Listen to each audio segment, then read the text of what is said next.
Yeah. And there's an interesting dynamic towards the care of the pastor's soul, and you referred to it as confidants and not allies. For someone that maybe this is like, hey, I don't, how would you describe the difference between a confidant and an ally? How do I know the difference? Okay, so an ally, and you'll have allies in ministry. They are on the same mission as you. They Mm, love that you're on mission with them, but they're likely to be able to take you for granted and use your giftedness to get the mission accomplished. Okay, they're not as concerned about your soul, your welfare, your balance, your family. It's not that they're mean about it or they're malicious.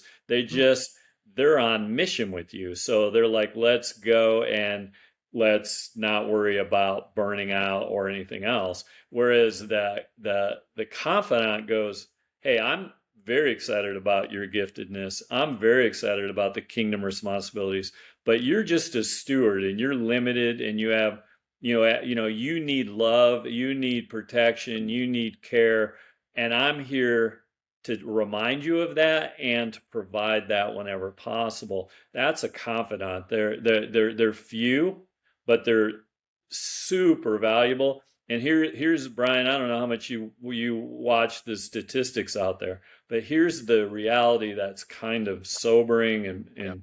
and hard to believe. The average pastor doesn't have a confidant in the church, and often maybe not elsewhere, but mostly like over probably 80% don't have someone in the church like that, and probably 50% don't have it anywhere. Yeah, it's heartbreaking. So I grew up as a pastor's kid. My dad was a solo pastor, and served faithfully, unbelievable teacher. And I was young, but looking back, I'm like that was a huge area. Like he didn't have a safe place or a safe person.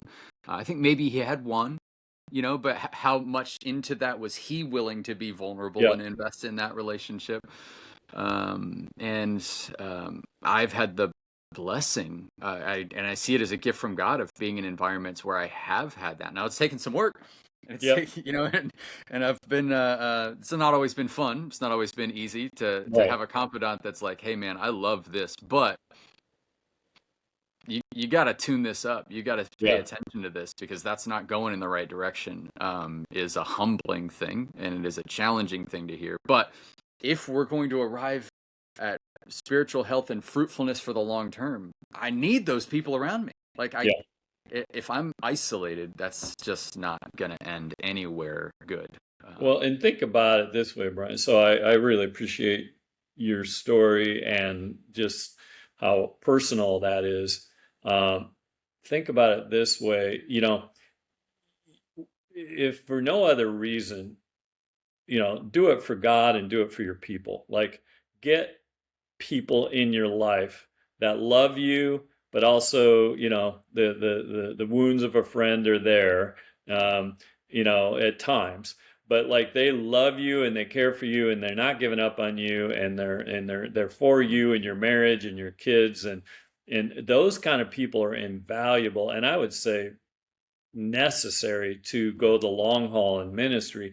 And if you're thinking, you know, am I really the kind of disciple of Christ that people would want to imitate? Mm, Because I really, if for no other reason, I ought to be a yep, transforming disciple before a transforming disciple maker, yep, because people need to imitate Christ in me, not yep. imitate me.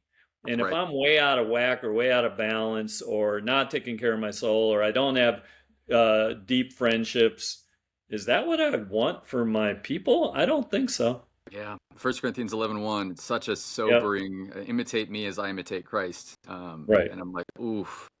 No, I like imitating Christ, but Yeah. and it doesn't mean perfection. I don't want to stand that I have to be the perfect example, but the growing example that people can imitate and grow Yes. with, right? Like, Yes. that is a huge and heavy and kind of scary thing. But thankfully, we have the Spirit, we have the Word, and we have friends and confidants if we're willing.